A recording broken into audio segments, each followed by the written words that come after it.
Speaker sir, हजारों साल पहले हरियाणा में कुरुक्षेत्र में एक युवा को, अभिमन्यु को 6 लोगों ने चक्रव्यूह में मारा था। 6 चक्रव्यूह में फंसाकर मारा था। सर, चक्रव्यूह के अंदर डर होता है, हिंसा होती है, और अभिमन्यु को चक्रव्यूह में फंसाकर, ट्रैप कर 6 लोगों ने मारा। मैंने चक्रव्यूह के बारे में थोड़ी रिसर्च की और पता लगा कि चक्रव्यूह का एक दूसरा नाम होता है पद्मव्यूह, मतलब लोटस फॉर्मेशन। तो जो चक्रव्यूह होता है स्पीकर सर, वो लोटस के शेप में होता है, कमल के फूल के शेप में होता है। 21वीं सदी में सर एक नया चक्रव्यूह तैयार हुआ है स्पीकर सर, वो भी लोटस की शेप में है सर, और उसका चिन्ह प्रधानमंत्री जी अपनी छाती पर लगा के चलते हैं। सर, जो अभिमन्यु के साथ किया गया था, जो अभिमन्यु को चक्रव्यूह में फंसाया गया था, वही हिंदुस्तान के साथ किया गया है। हिंदुस्तान के युवाओं के साथ, हिंदुस्तान के किसानों के साथ, हमारी माताओं बहनों के साथ, स्मॉल बिजनेसेस के साथ, मीडियम साइज बिजनेस के साथ। सर, अभिमन्यु को 6 लोगों ने मारा था। उनके नाम द्रोणाचार्य, कर्ण, कृपाचार्य, कृतवर्मा, अश्वत्थामा और शकुनी।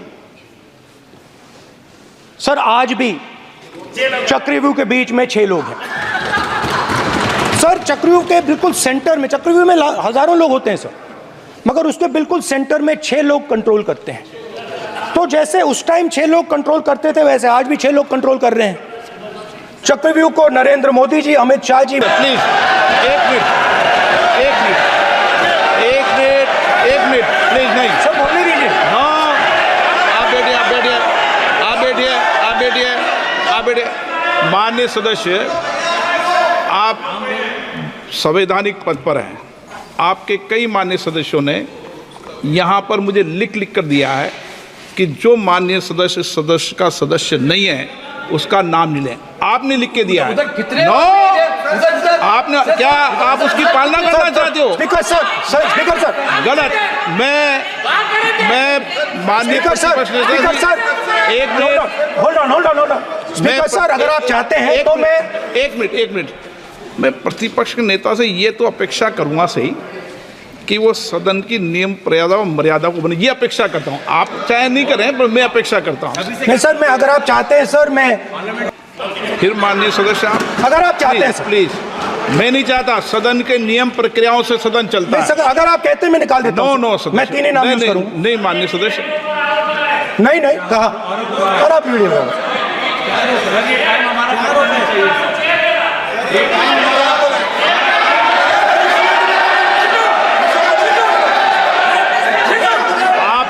सब प्लीज, या आप समझाइए उनको। हाँ, आप Speaker sir, the Chakravyu that has captured India has 3 forces behind it. First is the idea of monopoly capital, that 2 people should be allowed to own the entire Indian wealth. So one element of the Chakravyu is coming from the concentration of financial power. The second element, sir, मैं budget को explain कर रहा हूँ sir, मैं आ रहा हूँ, वहीं आ रहा हूँ sir. So one element is financial power. The second element is the institutions, the agencies, CBI, ED, Income Tax Department of this nation, and the third is the political executive. Speaker sir, these 3 together are at the heart of the Chakravyu, and they have devastated this country. Speaker sir, my expectation was that this budget would weaken the power of this Chakravyuh. That this budget would help the farmers of this country, would help the youth of this country, would help the laborers, the small businesses of this country. But what I have seen is that this budget, the sole aim of this budget, iski jo niyat hai, it is to strengthen this framework, the framework of big business, monopoly business, the framework of a political monopoly that destroys the democratic structure, and finally the framework of what one can call the deep state or the agencies. And the result of this has been the first पहला काम इस चक्रव्यूह ने क्या किया, जो हिंदुस्तान को रोजगार देते हैं, स्मॉल एंड मीडियम बिजनेसेस हैं, जो करोड़ों युवाओं को रोजगार देते थे, उन पर इस चक्रव्यूह ने आक्रमण किया। कैसे किया? नोटबंदी, जीएसटी और टैक्स टेररिज्म। आप लोग आतंकवाद की बात करते हो, पूरे देश में अगर कोई भी व्यक्ति छोटा बिजनेस चलाता है तो रात को उसको फोन कॉल आता है इनकम टैक्स डिपार्टमेंट से, जीएसटी से, और टैक्स टेररिज्म का वो शिकार बनता है। इस टैक्स टेररिज्म को रोकने के लिए बजट में आपने कुछ नहीं किया है। तो टैक्स टेररिज्म के कारण और ये जो आपकी नीतियां हैं, जो आपने कोविड के समय बड़े बिजनेसेस की मदद की और जो स्मॉल एंड मीडियम बिजनेसेस थे उनको खत्म किया, उसके कारण आज हिंदुस्तान के युवाओं को रोजगार नहीं मिल सकता है। बिल्कुल एक युवा को रोजगार नहीं मिल सकता है। अब फाइनेंस मिनिस्टर बैठी हैं, अब युवाओं के लिए आपने क्या किया? बजट में आपने इंटर्नशिप प्रोग्राम की बात करी और यह शायद एक मजाक है, क्योंकि आपने कहा कि ये इंटर्नशिप प्रोग्राम सिर्फ हिंदुस्तान की 500 सबसे बड़ी कंपनियों में होगा और 99% जो हमारे युवा हैं उनको इस इंटर्नशिप प्रोग्राम से कुछ लेना देना नहीं, कोई फायदा नहीं होने वाला है। तो आपने पहले टांग तोड़ दी और उसके ऊपर आप बैंडेड लगाने की कोशिश कर रहे हैं। मेन मुद्दा आज युवाओं का एग्जाम पेपर लीक है। जहां भी हम जाते हैं आपने बेरोजगारी का चक्रव्यूह बना दिया इनके लिए, और जहां भी हम जाते हैं वो कहते हैं देखिए बेरोजगारी है मगर पेपर लीक भी होता है। तो आपने एक साइड पेपर लीक चक्रव्यूह, दूसरी साइड बेरोजगारी चक्रव्यूह। पेपर लीक मैं आपको बताता हूं 10 साल में 70 बार हुआ है। अगर आप जानना चाहते हैं, 10 साल में 70 बार हुआ है। तो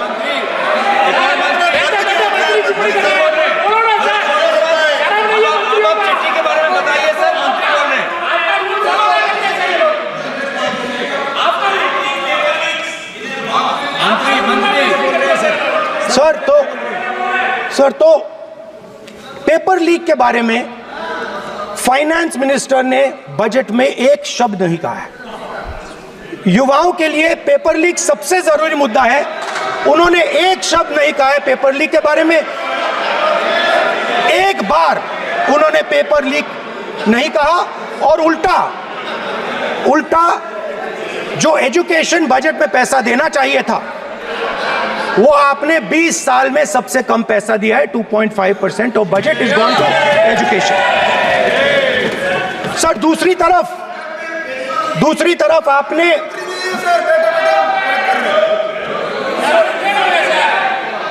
आपकी नहीं मानते सर, ये रनिंग कमेंट्री कर रहे हैं सर।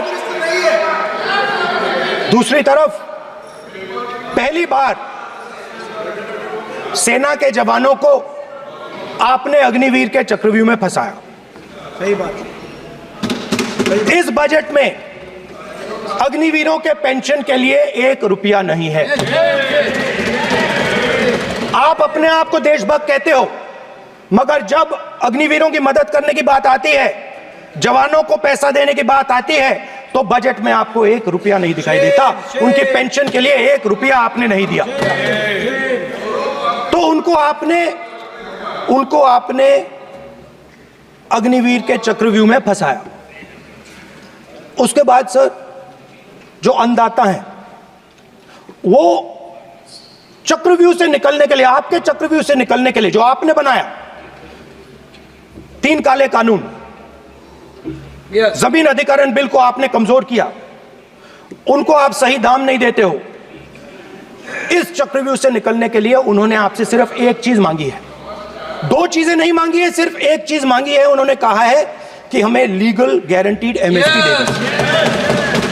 आपने उनको बॉर्डर पे बंद कर दिया, रोक दिया, आज तक रोड बंद है। आप उनसे बात करने को तैयार नहीं है। वो यहां आए, मुझसे मिलने आए, आप उनको अंदर नहीं आने दे रहे थे। माननीय सदस्य, आप सदन में असत्य नहीं कहे। आप वो सर, आप, देखिए, 1 मिनट, हाँ, चलिए, चलो,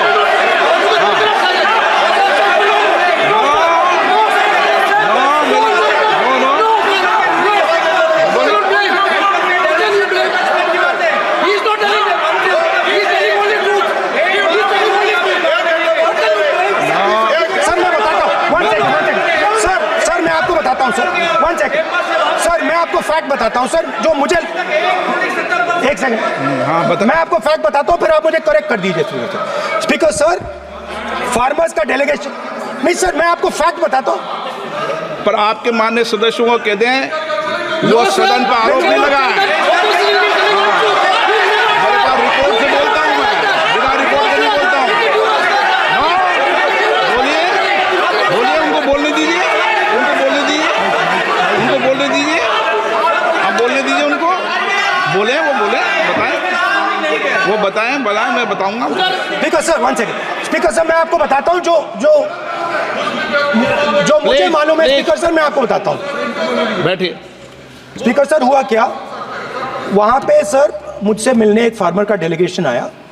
मुझे बताया गया कि फार्मर के डेलीगेशन को अंदर नहीं आने देंगे। मैं उनसे मिलने जब गया, तब उनको अंदर आने के दिया गया था। सर, ये फैक्ट है सर।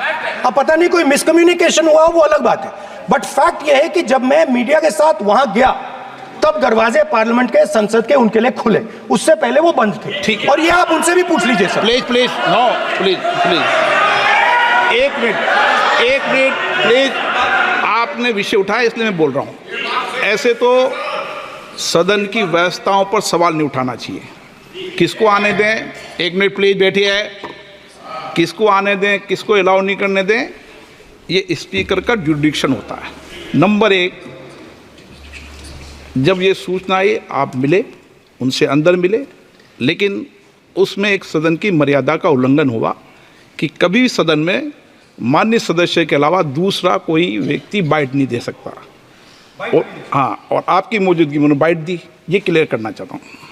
सर, ये टेक्निकलिटी है सर, ये मुझे मालूम नहीं थी। कोई बात नहीं, बट सर, प्लीज, नो, माननीय आप मत बोलिए, आपके नेता बोल रहे हैं। तो स्पीकर सर, महिला आरक्षण है तो ये आपको बेटे बेटे सर, हम चाहते है। माननीय प्रतिपक्ष नेता, आपके बेटे बेटे सदस्य कमेंट्री कर रहे हैं, फिर वो कहते हैं कि लोग क्यों कमेंट्री कर रहे हैं। सर, हम चाहते थे, हमारा एक्सपेक्टेशन था कि जो अन्नदाता है, जो सरकार से सिर्फ एक चीज मांग रहा है, लीगल गारंटीड एमएसपी, हमें लगता था कि ये कोई बड़ा काम नहीं है सर, ये इतना बड़ा काम नहीं है। हमें लगता था कि अगर सरकार बजट में इसका प्रोविजन कर देती, अगर बजट में इसका प्रोविजन कर देती, तो जो हमारे किसान हैं, जो चक्रव्यूह में, आपके चक्रव्यूह में फंसे हैं, वो निकल पाते। ये हमारी थिंकिंग थी, मगर आपने नहीं किया। तो मैं यहां इंडिया गठबंधन के तरफ से गारंटी देता हूं कि हम ये काम करके दिखा देंगे। जो आपने अपने बजट में नहीं किया, वो मैं हिंदुस्तान के सब किसानों से कहना चाहता हूं, गारंटीड लीगल एमएसपी हम इस सदन में पास करके आपको देंगे। स्पीकर सर, जो मिडिल क्लास है सर, वो प्रधानमंत्री को अच्छी बात बोलो।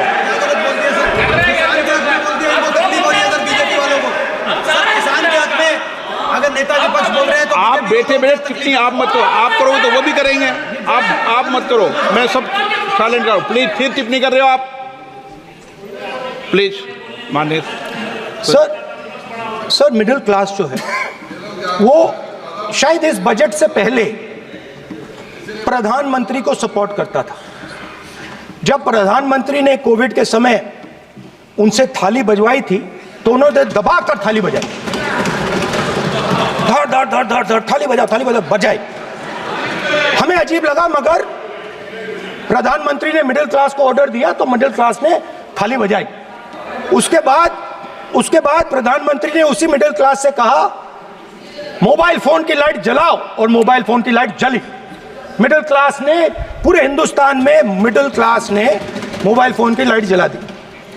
अब इस बजट में आपने उसी मिडिल क्लास के एक छुरा पीठ में मारा, दूसरा छुरा छाती में, एक इधर मारा और एक इधर मारा। इंडेक्सेशन जो आपने कैंसिल की वो पीठ में छुरा था, और जो कैपिटल गेन्स टैक्स आपने बढ़ाया वो छाती में छुरा। आपने long term capital gains tax को 10% से 12.5% किया, यहां छाती मारी, यहां छुरी मारी, और शॉर्ट टर्म को 15 से 20% छुरी मारी। दुख की बात है, मगर इसमें एक इंडिया गठबंधन के लिए एक हिडन बेनिफिट है। मिडिल क्लास अब आपको छोड़ने जा रही है और इस साइड आ रही है। तो मेरा कहना है, जहां भी आपको मौका मिलता है आप चक्रव्यूह बना देते हो। एक चांस मिलता है आप चक्रव्यूह बना देते हो, हम चक्रव्यूह तोड़ने का काम करते हैं। हमारे बजट में किसान का कर्जा माफ हुआ, चक्रव्यूह तोड़ा, मनरेगा हुआ, चक्रव्यूह तोड़ा।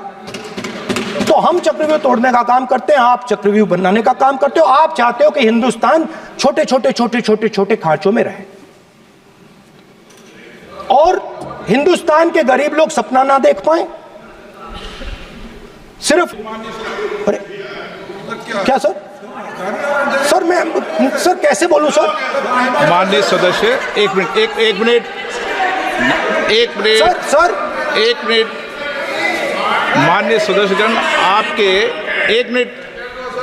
आपके उपनेता मुझे लिखित में पत्र देके गए हैं कि कोई भी माननीय सदस्य जो इस सदन का सदस्य नहीं उसके बारे में टिप्पणी ना करें।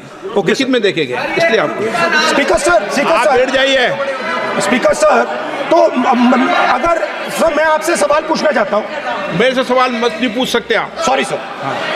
सर तो सर मैं फिर मैं सर 3 और 4 कह देता हूं उनको। 3 और 4 ठीक है सर? अब नाम नहीं ले सकता तो कुछ तो कहना पड़ेगा सर। 3 और 4 कह देता हूं, कोई और नंबर आपके माननीय सदस्य को बता दें क्यों लिख के चिट्ठी गए मुझे। सर, हरियाणा के पूर्व मुख्यमंत्री पर जब इस प्रकार के आक्रमण करते हैं, हरियाणा के पूर्व मुख्यमंत्री के संदर्भ पर हमको आपने चिट्ठी भेजी। एक पूर्व मुख्यमंत्री को आप 2 उद्योगपति से जोड़ना चाहते हैं, एक किसान नेता जो हरियाणा के, आज उन पर जब आपको अलाउ किया है उद्योगपति के साथ जोड़ना चाहते हैं, ये है सदन की मर्यादा। आप हरियाणा के आप ये चिट्ठी मुझे लिख के गए हैं, उसकी मर्यादा का ये आपको बोलने नहीं दे रहे, ये आपको बोलने दे रहे। आपसे मेरी ये अपेक्षा है आपसे, आप सदन, एक मिनट प्लीज, आप सदन के नेता, सदन के आप प्रतिपक्ष के नेता हैं, ये सदन की अपेक्षा रहती है कि हम सदन का डेकोरम, डिसिप्लिन और उसको बढ़ा के रखें। स्पीकर सर, इसलिए आप जो विषय रखें वो नियम प्रक्रिया में रखें। स्पीकर सर मगर मैं ये कैसे कहूं, इन लोगों के इनका इंडिकेशन कैसे दूं मैं सर? आप मुझे बता दीजिए सर, कोई दूसरा तरीका हो सर, नाम नहीं लेने हो तो कोई और तरीका दे दीजिए सर। अच्छा एक मिनट दो मित्र उद्योगपति बोल देते हैं, एक मिनट, आप ज्ञान मत बांटो उनको, वो ज्ञानी है। सर A1 A2 चलेगा सर, A1 A2। माननीय प्रतिपक्ष के नेता, मैं आपसे फिर अपेक्षा कर रहा हूं कि आप कम से कम नियम प्रक्रियाओं की पालना करेंगे। सदन में आप अब प्रतिपक्ष के नेता हैं, ये अपेक्षा। Sir how PM is speaking, Home Minister speaking, you are not telling this. You are only advising LOP, sir. How can it be? How can it be, sir? How can it be? आप duty होना चाहिए, sir. आप duty होना चाहिए। आप duty होना चाहिए, sir.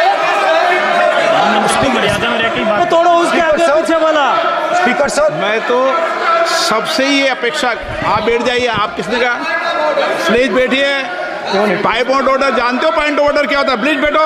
तुम्हारे नेता बोल रहे हैं point of order, please. Speaker sir, एक मिनट प्लीज, बैठिए। एक स्पीकर सर, सर ये जो लोग, ये दो लोग हैं सर, ये हिंदुस्तान के इंफ्रास्ट्रक्चर को, बिजनेस को कंट्रोल करते हैं सर। इनके पास एयरपोर्ट है, टेलीकॉम का सिस्टम है, अब पोर्ट्स हैं, अब रेलवेज में जा रहे हैं। सर हमें इतना बड़ा कॉन्ट्रैक्ट दिया, वो भी बोल दो सर। इनके पास राजस्थान वाला भी बोलो। सर इनके पास हिंदुस्तान का पूरा धन का मोनोपोली है sir.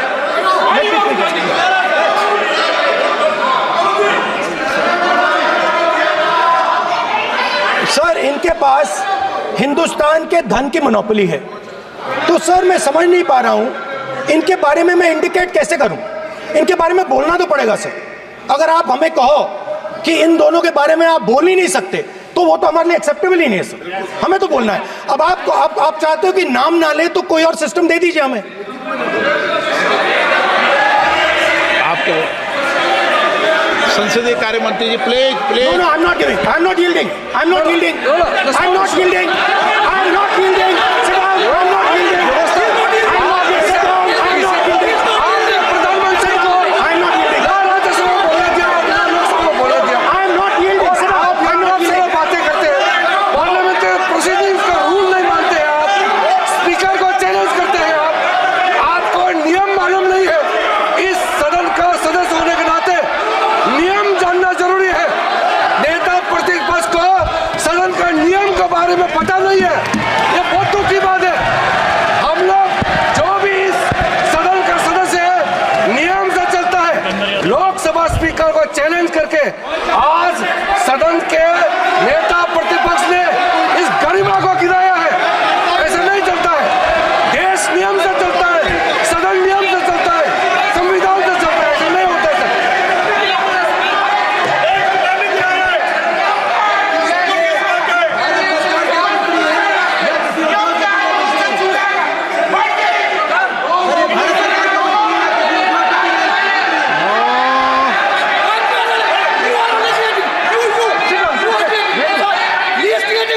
You're ruining my please देखो, माननीय प्रतिपक्ष के नेता, आपके सदस्य आपको नहीं बोलने देना चाहते। स्पीकर सर, डिस्टर्बेंस वो कर रहे हैं। सर आई अंडरस्टैंड बैठ सर। के टिप्पणी कर रहे हैं। सर, मैं समझता एक हूं। मिनट, वो बैठ कर टिप्पणी कर रहे हैं, कोई सदस्य खड़ा है, यही आपको डिस्टर्बेंस कर रहे हैं सबसे ज्यादा। स्पीकर सर,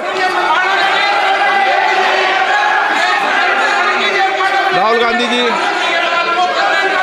प्लीज, आपको नहीं बोलना है। Please Rahul Gandhi. Speaker sir मैं बात समझता हूँ। प्लीज एक मिनट प्लीज। स्पीकर सर मैं समझता हूँ मंत्री जी को रक्षा करनी है, मैं समझता हूँ। No problem. वो सर ऊपर से ऑर्डर आया है सर। सर ऊपर से ऑर्डर आया है सर, मैं समझता हूँ। मैं इस पर कोई टिप्पणी नहीं करूंगा। Sir he is permitted. Sir, he is permitted to defend them, sir. It is a democracy, sir. He can defend them. We allow him to defend them, sir. ऐसा होता है क्या? A1 and A2, sir. Please आपके Happily, सदस्य sir. मान्य माननीय आपके सदस्य आज बैठे बैठे बहुत टिप्पणी कर रहे हैं और उठ रहे हैं। सबसे ज्यादा आप उठ रहे हैं, सबसे ज्यादा टिप्पणी आप कर रहे हैं। कोई नियोजित तरीके से आए हैं क्या आप? नो माननीय। So we are happy, sir. If the minister is protecting A1 and A2, sir, it helps us only, sir. No problem. We like it, sir. Please do it again, sir. Please do it again. Sir, I give you the space. मैं तो एक व्यवस्था का बात करना था, फिर शुरू हो गया। मैं संसदीय कार्य मंत्री जी, व्यवस्था तहत मैं सिर्फ जो परिस्थिति बने उसमें कहने के लिए मैं खड़ा हुआ। उन्होंने बोला मैं यील्ड नहीं किया। ये नियम होता है, अगर समय हम मांगते हैं तो यील्ड करना, एक मिनट, वो यील्ड करना एक परंपरा है। No, there's no परंपरा। You don't नहीं करेंगे बोलते हैं। Prime Minister does not yield. मैंने व्यवस्था तहत सर उन्होंने तो व्यवस्था का प्रश्न उठाया। सर, एक राहुल जी, एक मिनट स्पीकर सर, एक मिनट, स्पीकर सर, मैं स्पीकर का परमिशन से खड़ा हुआ था। बिल्कुल सही बोला। आपने कहा मैं ये मैंने नहीं कर नहीं रहा। किया। मैंने जबरदस्ती नहीं बोला। आप बोल रहे हो। मैं स्पीकर साहब से परमिशन लिया। आप बोल रहे हो। स्पीकर साहब ने आप मेरा नाम लिया। जबरदस्ती बोल रहे हो। आपने ये नहीं किया, तभी मुझे लगा कि मुझे कहना चाहिए कि आप प्रधानमंत्री जी को पूरा भाषण तक आपने डिस्टर्ब किया, बोलने नहीं दिया। आज हम आपको यील्ड मांग रहे हैं, 10 सेकंड टाइम आप बोल रहे हैं कि हम यील्ड नहीं करेंगे। ये कौन सा परंपरा है? मैं जबरदस्ती नहीं बोल रहा हूँ, मैं तो नियम के तहत बोल रहा हूँ और स्पीकर का परमिशन से खड़ा हुआ हूँ। ये एक परंपरा होता है, एक दूसरे का इज्जत देना होता है, इतना तो कर्टसी होना होता है। Rahul ji, Sir, I will respond to that, sir. Sir, if when we raise our hand and ask for the Prime Minister and the ministers to yield, they yield, we will yield every time. Yes. The moment you yield, I guarantee you we will yield. In fact, I am ready, Speaker, sir. I am ready.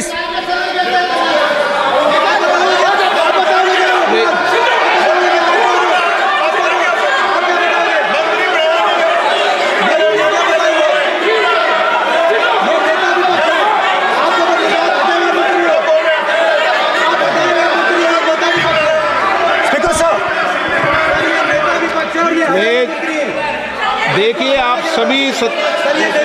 सभी लोग आप प्रतिपक्ष के नेता को disturbance कर रहे हैं और मैं आपको बार आप डिस्टर्बेंस कर रहे हैं। और वेणुगोपाल जी सब जगह डिस्टर्बेंस कर रहे हैं, आप नोट कर लीजिए। ये योजना से देश में, स्पीकर सर, देश में अब ये कौन कर रहा है?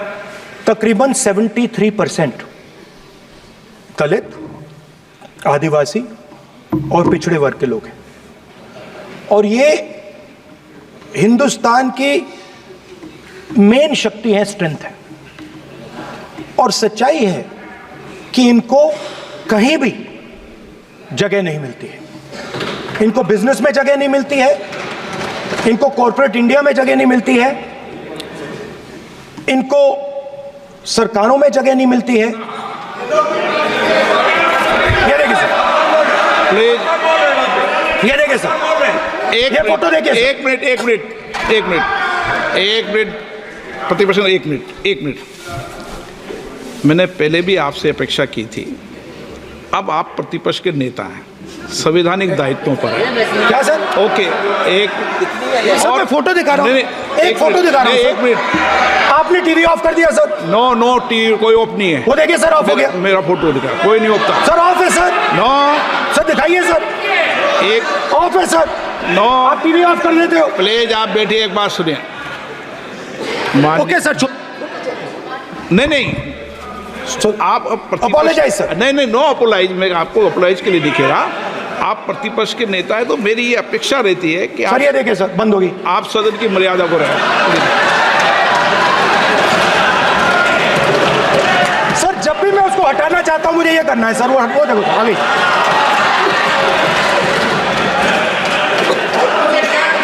क्या डर रहे हैं सर फोटो से? शिव जी के फोटो से डरते हैं सर, इस फोटो से डरते हैं। अभी पोस्टर नहीं आने दूंगा, गलत तरीका है। नहीं आने देंगे, पोस्टर नहीं लगाने देंगे सदन में। सर फोटो गलत दिखाना तरीका कैसे, है। सर?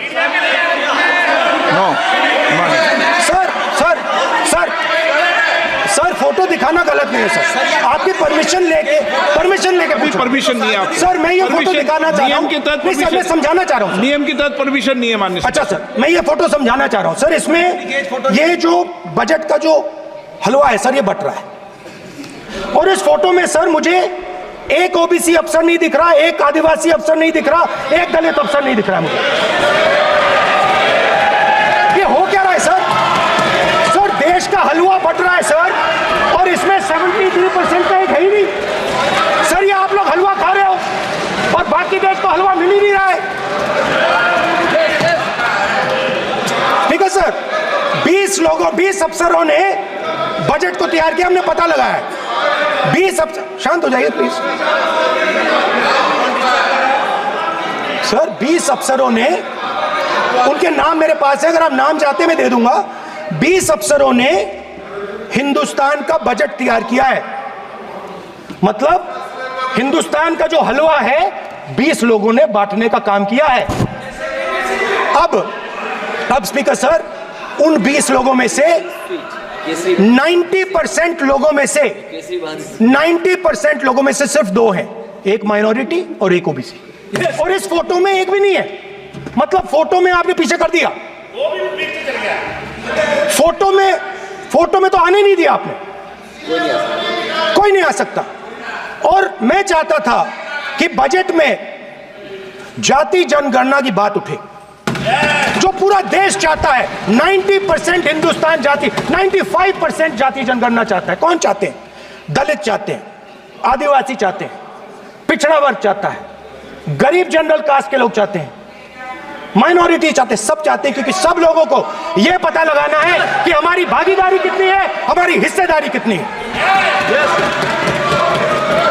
मगर सर मैं देख रहा हूं सर, सरकार हलवा बांटती जाती है, और बांटता कौन है? वही 2-3% लोग, और बंटता किसको है? वही 2-3% लोग। और बाकी हिंदुस्तान, 90% हिंदुस्तान देख। फाइनेंस मिनिस्टर मुस्कुरा रही हैं।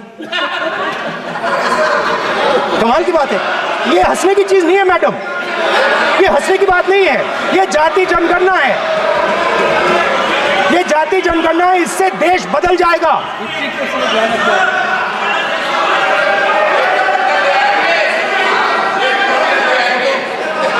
सर आपको सर ये जो सर जो पद्मव्यूह वाले हैं, उसको चक्रव्यूह को पद्मव्यूह भी कहा जाता है। सर जो पद्मव्यूह वाले हैं, इनको गलतफहमी है। ये सोचते हैं कि देश के युवा, देश के पिछड़े लोग अभिमन्यु हैं। देश के पिछड़े लोग अभिमन्यु नहीं है, अर्जुन है। और वो जो आपका चक्रव्यूह है, उसको फोड़ के फेंक देंगे, फेंकने वाले हैं।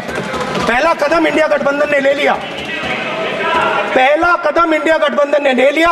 आपके प्रधानमंत्री की कॉन्फिडेंस को हमने उड़ा दिया। मतलब आपके प्रधानमंत्री भाषण में आ ही नहीं पा रहे। और मैं आपको एडवांस में बता देता हूं, मेरे भाषण में कभी नहीं आएंगे। सर अरे सर इसमें क्या गलती है सर? एक बात बताइए,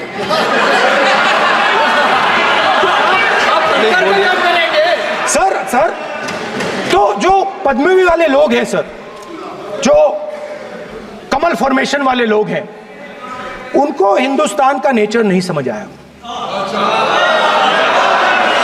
हिंसा, नफरत हिंदुस्तान का नेचर नहीं है। चक्रव्यूह हिंदुस्तान का नेचर नहीं है। हिंदुस्तान का नेचर अलग है। हिंदुस्तान के नेचर के बारे में अब मैं आपको बनाना चाहता हूं। हर धर्म में चक्रव्यूह के खिलाफ फॉर्मेशन होता है, हर धर्म में। माननीय सदस्य, आप जानते हो हिंदू धर्म में चक्रव्यूह का ऑपोजिट क्या होता है, जानते हो आप चेयर को एड्रेस। मैं बताता हूं सर। शिव की बारात होती है सर। शिव की बारात में कोई भी आ सकता है, किसी भी धर्म का कोई भी व्यक्ति आ सकता है, बारात में आ सकता है, नाच सकता है, गा सकता है, अपना सपना देख सकता है। सर गुरु नानक जी, सिखों की बात करी जाए तो सेवा करने से किसी को नहीं रोका जा सकता है। लंगर से किसी को बाहर नहीं फेंका जा सकता है। सर, इस्लाम में कोई भी मस्जिद में आ सकता है, चर्च में कोई भी घुस सकता है, संघा में कोई भी आ सकता है सर, मगर इनके चक्रव्यूह में सिर्फ 6 लोग हैं सर। तो ये लड़ाई शिव की बारात और चक्रव्यूह के बीच में है। हम चक्रव्यूह तोड़ते हैं, हम चक्रव्यूह तोड़ने का काम करते हैं। मनरेगा, हरी क्रांति, आजादी, कॉन्स्टिट्यूशन, ये चक्रव्यूह को तोड़ने के काम हैं। इससे देश में खुशी आती है, डर मिटता है, कॉन्फिडेंस आती है। आप पद्मव्यूह चक्रव्यूह बनाने का काम करते हो। चक्रव्यूह शिव की बारात को हरा ही नहीं सकता है। आप अपने इतिहास को देखिए, आप अपने आप को हिंदू कहते हो, आप हिंदू कहते हो, आप हिंदू धर्म को समझते नहीं हो।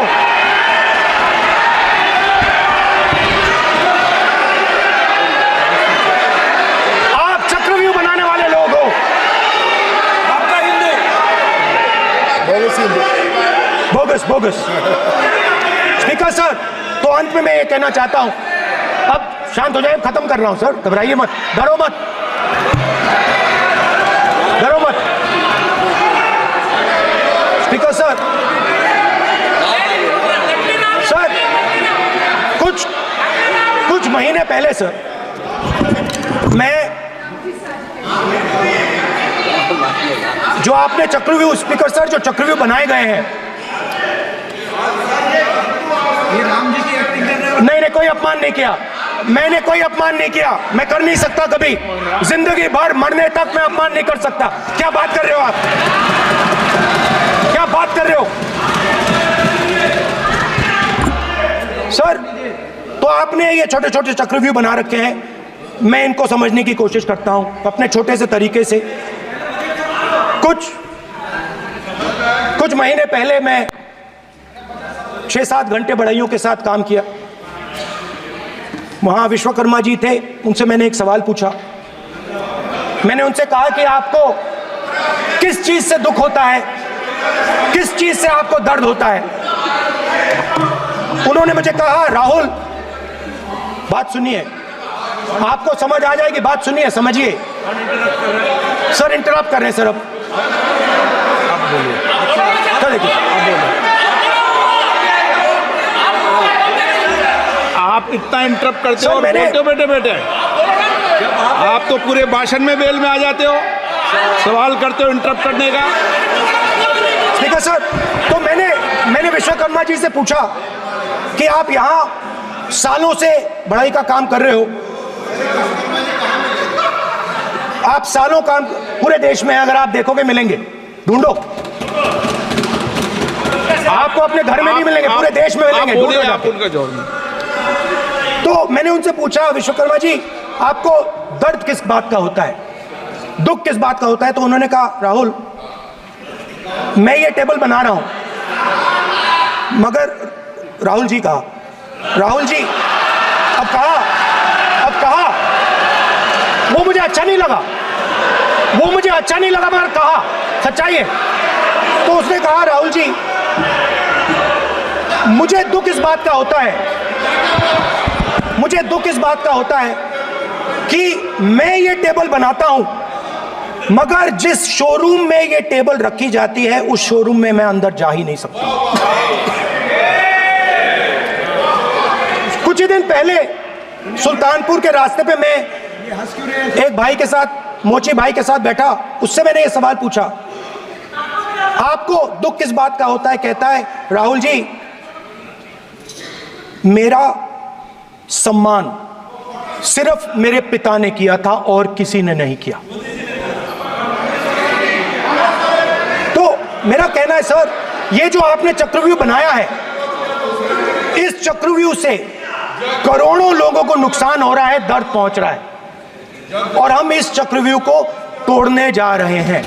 और तोड़ने का सबसे बड़ा तरीका जिससे आप लोग डरते हो, कांपते हो, वो है जाति जनगणना।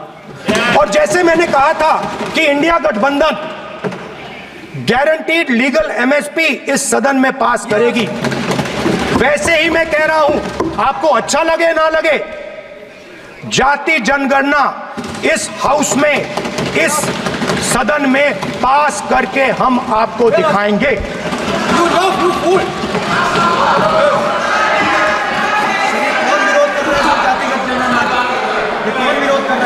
क्यों बैठे बैठे टिप्पणी कर रहे हो आप? क्यों बैठे बैठे टिप्पणी कर रहे हो? फिर वो टिप्पणी करेंगे। स्पीकर सर, जाति जनगणना से ये जो छोटे छोटे खांचे आपने बनाए हैं, ये जो आपने सिस्टम बनाया है, चक्रव्यूह का सिस्टम बनाया है, ये टूट जाएगा। और इसके लिए हम पूरा दम लगा के, पूरा इंडिया गठबंधन दम लगा के ये काम करेगा। धन्यवाद। जय हिंद।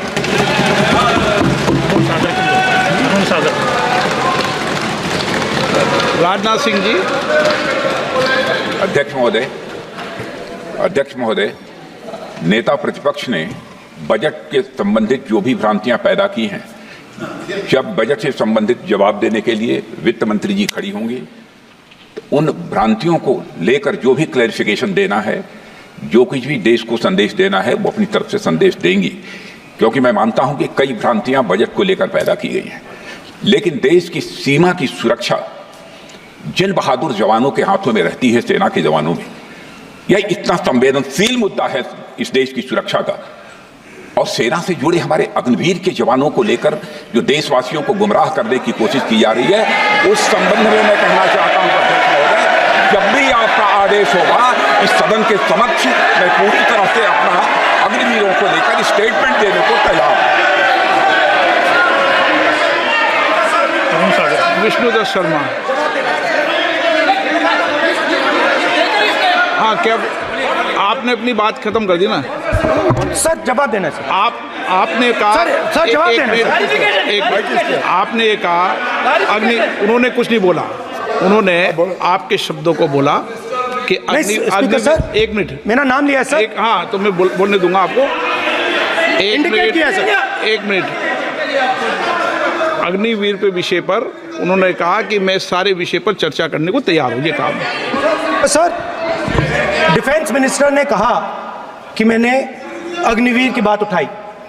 सब पहले भी डिफेंस मिनिस्टर ने कहा था कि शहीद अग्निवीर परिवारों को कॉम्पनसेशन दिया गया है, और उन्होंने कहा, हाउस में कहा कि 1 करोड़ रुपया कॉम्पनसेशन दिया गया है, मगर सर वो गलत था। सर, उस शहीद परिवार को इंश्योरेंस दिया गया था, कॉम्पनसेशन नहीं दिया गया था। सर मैं ये कहना चाहता हूं, सर ये सच है सर। और सर भाषण के एकदम बाद सर कॉम्पनसेशन गया था सर। सर ये सच्चाई है सर, इसको कोई नकार नहीं सकता, ये सच्चाई है सर। सर आखिरी बात सर, आखिरी बात सर, आपने एक और चक्रव्यूह बना दिया है सर। मीडिया वालों को सर आपने पिंजरे में बंद कर दिया सर, उनको बाहर निकाल दीजिए प्लीज। एक मिनट। माननीय आप प्रतिपक्ष के नेता हैं, और ये मैं आपसे हंस रहे हैं आप, ये तरीका आपका, आप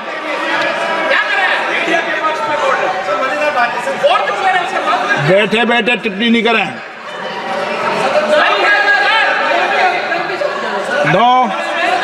आपने, माननीय प्रतिपक्ष के आप नेता हैं, मैं आपसे ये अपेक्षा करता हूं कि आप नियम प्रक्रिया को पूरा पढ़ ले पहले एक बार। मुझे अच्छा लगेगा आप नियम प्रक्रिया को पढ़ लें। कभी भी सदन के मामले के अंदर कभी भी कोई माननीय सदस्य टिप्पणी नहीं कर सकता। यह व्यवस्था अध्यक्ष की होती है, ठीक है ना? ये अध्यक्ष व्यवस्था की। हाँ बोलिए, आप मुझसे तो बोले ना। एक सेकंड सर, बेचारे सर मीडिया वाले हैं सर। बेचारे नहीं है वे, बेचारे शब्द बोलो उनके लिए। सर नॉन बेचारे मीडिया वाले हैं सर। नो बेचारे नहीं, नॉन बेचारे सर, नॉट बेचारे मीडिया वाले हैं सर। हाँ सर, नॉट बेचारे। एक मिनट, मैं बैठा हूँ ना, वह आप आसन पे बात कर रहे हैं तो आसन को बात करने दो। नो मैं बताऊंगा सर। नॉट बेचारे मीडिया वालों ने कहा है सर कि प्लीज, उन्होंने मुझसे कहा है कि आपसे हाथ जोड़कर कहें कि उनको निकलने दें, क्योंकि वो बड़े डिस्टर्बेंस है। एक मिनट प्लीज, एक मिनट। सदन के नेता हैं आप, प्लीज प्लीज आपको बैठे बैठे बोलने की टिप्पणी की। सदन के बैठे बैठे टिप्पणी मत कीजिए आप, प्लीज। सदन के अंदर मैंने पहले भी कहा कि आप नियम प्रक्रिया का पूरा अध्ययन कर लें। सदन की किसी भी व्यवस्था के मामले के अंदर आप प्रतिपक्ष के नेता हैं, आप मुझे चेंबर में आके मिले, कोई परेशानी हो, किसी को अलाउ नहीं किया हो, कोई बात हो तो हमें बताएं, ठीक है ना। लेकिन सदन की आप अब बैठ जाइए, सदन के अंदर सदन की व्यवस्थाओं पर प्रश्न नहीं उठाएं, ये आपसे अपेक्षा मेरी, प्लीज। नो, हो गया, ठीक है। विष्णुदत्त शर्मा आप बैठ जाइए।